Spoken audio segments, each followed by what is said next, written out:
The question is, can government secure an IMF deal by end of March? Let's listen to economist Champon Yao Apialati, who's partner at Deloitte, and Mike Copeland, who's CEO of Synergy Ghana. They believe it will be difficult to cross the hurdle for government.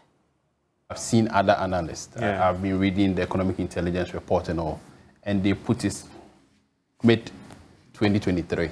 So it is easier to say by mid-2023, that is June 2023, wow, you will achieve, because it's overly ambitious to say the first quarter of the year, particularly when you have some other revenue measures that you have to put in place to secure a program.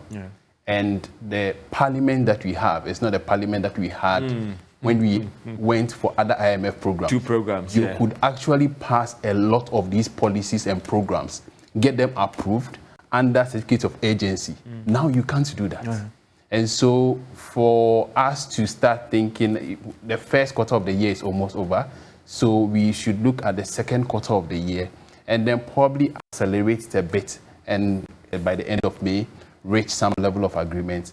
And by the middle of this year, we know that we are moving into an IMF program. We have everything set out.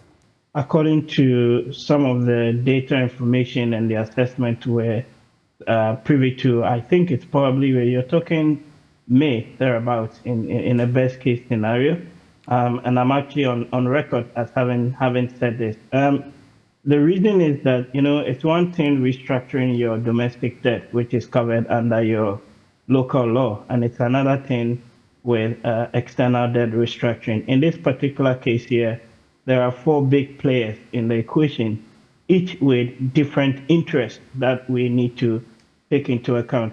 And the complexity really is that trying to coordinate those interests within the timeframes that the Ghanaian government is talking about is extremely tight one. So I think that the 31st, March deadline most likely would not be met, and it's going to go a couple of months down the line. Looking at the various stakeholders involved, this is not, looking at the end of March will be more than a miracle. We need more than a miracle for that to happen.